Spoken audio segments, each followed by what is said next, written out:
Your radio Ipsa 91.2 FM, जो कहे दिल की बात।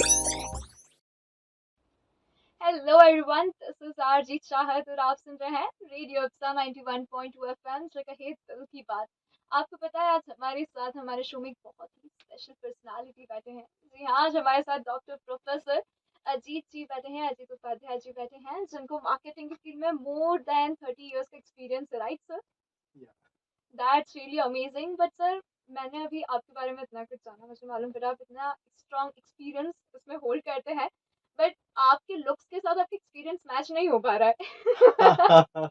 इसी को शायद मार्केटिंग कहते हैं ओह कि वाओ! प्रोडक्ट को एवरग्रीन रहना पड़ता है, नहीं तो डिमांड कम होती जाती ओह माय गॉड! है। Oh my god! But I think कि प्रोडक्ट की क्वालिटीज़ भी बहुत ख़ास होती है, एंड आज हम सर की भी ऐसी कुछ बहुत ख़ास क्वालिटीज़ जानने वाले हैं। तो सर, मार्केटिंग की फील्ड को तो ना, मुझे ऐसा लगता है कि सभी लोग एक टास्क की तरह देखते हैं। हमें क्या लगता है, बीइंग एन आरजे, मैं अपना पर्सनली इसमें एक पॉइंट ऑफ व्यू शेयर करूँ तो मुझे ऐसा लगता है यार, आरजेइंग इज़ समथिंग कि मुझे अपने इतने अमेजिंग लिसनर्स से बात करने का मौका मिलता है। आपकी ऐसी इतनी इंटरेस्टिंग पर्सनैलिटीज़ से मिलने का मौका मिलता है। बट मार्केटिंग को एज़ अ टास्क इसीलिए लेते हैं क्योंकि उसमें टारगेट्स रहते हैं। तो उससे लोग थोड़ा भगते हैं। आपको कैसे इस फील्ड में इंटरेस्ट आ गया? देखिए, अगर आप मार्केटिंग के बंदे हैं तो टारगेट ही आपको फ्यूल करता है, ओके। क्योंकि जब तक टारगेट आप नहीं देंगे तो हुँ। आप स्टार्टअप कैसे लेंगे। That's true. तो इसलिए मुझे ऐसा लगता है कि अगर टारगेट ना हो तो शायद मार्केटिंग ही नहीं, दुनिया में किसी भी इंसान का जीना मुश्किल है। That's right. कि जब टारगेट अचीव करते हैं तो उसके बाद जो आनंद आता है ओहो! वो मेरे ख्याल से मार्केटिंग की एक्सटेसी या डिलाइट से भी बहुत ऊपर दैट इज़ एक्चुअली ट्रू। और मेरे को ऐसा लगता है, जैसे आपने बोला कि लाइफ में हर एक फील्ड में, हर एक चीज़ में कुछ ना कुछ टारगेट सेट रहता है ना, तो एक अलग ही सैटिस्फैक्शन रहता है उसको अचीव है। करने के राइट, बाद, राइट। राइट? अब सर, जैसा आपने बताया कि आपको 30 ईयर्स से भी ज़्यादा टाइम हो गया है एकेडमीशियन के तौर पे। तो यहाँ पर मैं आपकी कुछ ऐसी जर्नी जानना चाहूँगी जो एक्चुअली आपने, मुझे दिखता है, बहुत एन्जॉय करी है अपने स्टूडेंट्स के साथ। तो उसके कुछ एक एग्ज़ाम्पल्स, कुछ ऐसी स्टोरीज़ हमारे लिसनर्स के साथ शेयर हो जाए। हाँ, शोर काफ़ी इंटरेस्टिंग है, क्योंकि अगर कोई मेरी लाइफ पर अगर पीछे जाए तो उसे लगता है कि शायद या तो मैं कंफ्यूज हूँ या वो कंफ्यूज हो जाएगा। क्योंकि मेरी शुरुआत जो हुई वो थोड़ी अजीब रही, क्योंकि मैं रहा साइंस का ग्रेजुएट था। ओके। और उसके बाद फादर ने बोला कि एक लाइन कंप्लीट करनी है, तो फिर मैंने फिजिक्स में एमएससी किया, इलेक्ट्रॉनिक्स में। ओह माय गॉड! और उसके बाद मेरा जो रुझान था वो थोड़ा जो है वो आईएएस की तरफ जाने लगा। और इस बीच में मैंने जो है वो कुछ कोचिंग भी पढ़ाना शुरू किया। कोचिंग में मैं ग्राउंड लेवल पर भी लोगों को ट्रेन करता था, वाओ! और इंग्लिश की क्लासेस में रहता था, ओके, जीडीपीआई की, ओके। जो एक ज़माने में काफ़ी सक्सेसफुल थी, और जितनी सैलरी मैंने 5 साल बाद कमाई उतनी सैलरी में 1 महीने में कमाता था।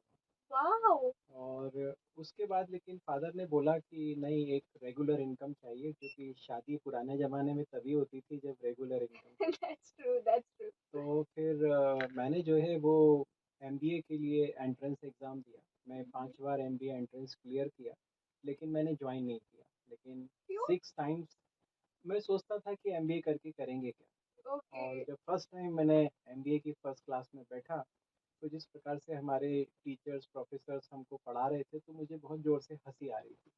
तो मेरे प्रोफेसर्स ने मुझे बहुत देर बाद उठाया कि क्या बात है, आप हर हमेशा हंसते हैं जब हम कुछ पढ़ाते हैं। तो मैंने बोला, सर ये जितनी भी चीज़ें आप पढ़ा रहे हो ये तो बचपन से हम करते आए हैं। राइट। प्लानिंग हुआ, डिसीजन हुँ। मेकिंग हुआ। तो सर ने बोला कि इट्स ऑल डॉक्यूमेंटेशन, वाओ! और आप यही चीज़ें प्रैक्टिकल वर्ल्ड में सीखते हो जो हमने की हुई है। तो ये किताबें किताबें नहीं है, दैट्स ये राइट। किताबें प्रैक्टिकल चीज़ों का एक कंपेंडियम है, बिल्कुल, ये बात तो सही है। रिपोजिटरी है। हाँ। तो तब से फिर मैंने उसको थोड़ा सा सिंसियरली लिया, थ्योरीज को, क्योंकि मुझे शुरू में लगता था पास करना तो आसान है, डिवीजन बनाना भी आसान है। यहाँ से फिर मेरा शुरुआत इसलिए भी अच्छी रही कि मुझे जब मैं आपकी तरह था कॉलेज लाइफ में, तो मुझे बोलने का बहुत शौक था। ओके। जितनी भी कॉन्टेस्ट होती थी, चाहे वो ऐसे कॉन्टेस्ट हों, एक्सटेम्परी हो या डिबेट कंपटीशन हो, मैं फर्स्ट आता वाओ! था। और इवन मुझे याद है कि मैं इसलिए भी फर्स्ट आया क्योंकि एक बार मैंने उस बंदी को हरा दिया था जिसके पीछे कॉलेज में सभी लोग होते थे और वो ओह! हमेशा चैंपियन होती थी और उसके बाद हमारी दोस्ती सिर्फ इसलिए हुई कि पहली बार किसी ने हराया। ओके, और उसके बाद मैंने अपनी यूनिवर्सिटी को रिप्रेजेंट किया और मज़ेदार बात है कि मैं नेशनल चैंपियन रहा डिबेट ओके। में, इंटर यूनिवर्सिटी यूथ फेस्टिवल और कोऑपरेटिव सोसाइटीज़ की हाँ, जो हाँ। डिबेट होती थी। हाँ, हाँ। तो वहाँ से एक लर्निंग रही क्योंकि बोलने का शौक था और आईएएस की तैयारी की मैंने, okay, but father wanted to see me as IPS okay. और इन IFS foreign hmm, hmm, service में। हुँ, हुँ। लेकिन मैंने एक बार भी अपीयर नहीं हुआ एग्ज़ाम में क्योंकि मुझे पढ़ाने में बड़ा मज़ा आने लगा था। ओके, कोचिंग क्लास में मैं सबका अजीत सर होता था। वॉव! और उसके बाद फिर मैंने पापा के कहने पर रेगुलर जॉइन किया, इंदौर से मेरा सफ़र शुरू हुआ। लेकिन प्रायर टू इट मैं दिल्ली में टाइम्स ग्रुप से जुड़ा और उसके बाद मैंने एफएम में प्रोग्राम्स दिए ओह राइट, और फिर मैंने अपने वॉइस ओवर दिए। इसके वाओ! अलावा all India radio Indore, Bhopal और एफएम में मैंने कई प्रोग्राम दिए हैं, वॉइस ओवर भी दिए हैं टेलीविज़न पर। तो ये मेरा शौक था, कंपेयरिंग करना, बड़े प्रोग्राम्स, फंक्शन का शौक था। वाओ! तो उसके बाद फिर एमबीए में आने के बाद फिर टीचिंग में आया तो बच्चों ने इतना प्यार दिया स्टूडेंट्स का कि मोटिवेट होता गया। राइट, यहाँ से एक नई शुरुआत हुई क्योंकि मेरा रुझान जो है वो रिसर्च की तरफ चला गया। ओके। मुझे ऐसा लगा कि एक ही चीज़ को बार-बार क्लास में हर साल पढ़ाई जाए हुँ, तो बोरिंग होता है। हाँ, कुछ कुछ एक्साइटमेंट हमको भी ज़रूरी है पर्सनली भी इम्पोर्टेंट है। बच्चों के साथ। तो फिर मैंने रिसर्च की तरफ अपने आप को ओरिएंट किया हुँ, हुँ, हुँ। और उसका फ़ायदा हुआ। भारत के जितने टॉप आईआईएम्स में उसमें मैंने अपने पेपर प्रेज़ेंट किए हैं। आईआईएम अहमदाबाद में, आईआईएम कोझिकोड में, आईआईएम इंदौर में हुँ, हुँ, हुँ। और फ़ॉरेन में भी मेरे पेपर हैं। यूएसए की स्टेट यूनिवर्सिटी है मॉन्टक्लेयर स्टेट राइट, यूनिवर्सिटी, न्यू हाँ, जर्सी। हाँ, हाँ। वहाँ पर मुझे सेशन चेयर करने बुलाया था इंटरनेशनल कॉन्फ्रेंस में ऑन वाओ! सोशल मीडिया और उसमें करीबन 42 कंट्रीज से लोग थे जिसमें सभी डेवलप कंट्रीज़ हैं। हुँ, हुँ, हुँ। उसके अलावा मुझे जो है वो आईएमटी दुबई में भी इनवाइट किया गया, वहाँ मैंने वाह! काफ़ी पेपर प्रेजेंट किए। इसके अलावा मालदीव है, हुँ, हुँ, तो हुँ। माले यूनिवर्सिटीज़ में मेरे पेपर हैं।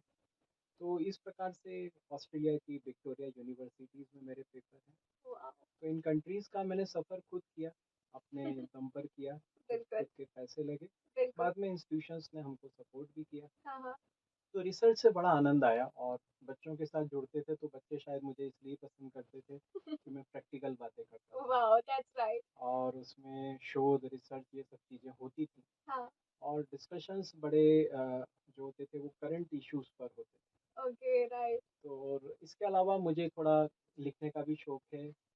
मैंने करीबन 300-400 कविताएं पोयम लिखी हैं हिंदी इंग्लिश में। वाओ! शेर व शायरी का शौक है। अभी मुझे एक प्रोग्राम में बुलाया गया था डिस्कसेंट सोनी टीवी का, ओके। ज़िंदगी के क्रॉसरोड। हाँ, हाँ। उसमें भी मैंने रहा, अच्छा लगा। पहली बार मेरी शूटिंग मैंने देखी है टेलीविज़न पर, हाँ, सेकंड एपिसोड था। हाँ, हाँ। तो ये जो चीज़ें थी इसने मुझे कॉन्फिडेंस तो दिया। इसके अलावा मुझे ऐसा लगा कि ज़िंदगी में ज़्यादा भागना नहीं चाहिए। जिसमें आनंद आए, मज़ा आए और जो आपको कुछ सुकून दे वो करना चाहिए, वहाँ ठहर जाना वहाँ चाहिए। ठहर जाना चाहिए। वाओ! तो मैं ठहर गया लेकिन ठहरा हुआ मैं बहता रहता हूँ। वाओ! क्योंकि बहता हुआ आदमी जो होता है वो उसमें कभी भी सड़ान नहीं आती बल्कि राइट, खुशबू आती है बिल्कुल, और कई जीवन उस पर डिपेंड करते हैं। बिल्कुल। तो मैं शुरुआत मैंने काफ़ी बेसिक से की। हुँ, हुँ, हुँ। पहले मैं लेक्चरर था, फिर असिस्टेंट प्रोफेसर, फिर सीनियर असिस्टेंट रहा, फिर मैं प्रोफेसर हुआ। तो मैं वैष्णव मैनेजमेंट में रहा, इसके अलावा मैं एक 5 बिजनेस स्कूल में रहा। हुँ, हुँ, हुँ। फिर मैंने इंजीनियरिंग कैंपसेस में रहा, उसके बाद फिर मैं प्रेस्टीज ज्वाइन किया। हुँ, हुँ, प्रेस्टीज हुँ। से मेरा साथ काफ़ी लंबा है ओके, और उसका कारण था कि रिसर्च हाँ। और एक कल्चर हुँ, हुँ, हुँ। और दूसरा बच्चे मुझे बड़े वाइब्रेंट मिले हमेशा। वाओ! तो एक हमको यंग रखने का तरीका बच्चे ही होते हैं, जो हमेशा आपके साथ न केवल नाचते हैं, डांस करते हाँ, हैं, बल्कि इवेंट्स हैं, एक्टिविटीज़ हैं, हाँ, मेरे ख्याल से ये सबकी लाइफ में होनी चाहिए। बिल्कुल सही है। और इस प्रकार से ये मेरा एक छोटा-सा जीवन रहा लेकिन बड़ा इंटरेस्टिंग है। मैंने हर पल को एन्जॉय किया है। वाओ! जैसे कि प्रोडक्ट डेवलपमेंट की हर स्टेज में कुछ ना कुछ मज़ा होता वाओ! राइट, दैट्स है राइट। ना? हाँ। और लाइफ साइकिल प्रोडक्ट की लाइफ साइकिल में अपना एक मज़ा होता है। वाओ!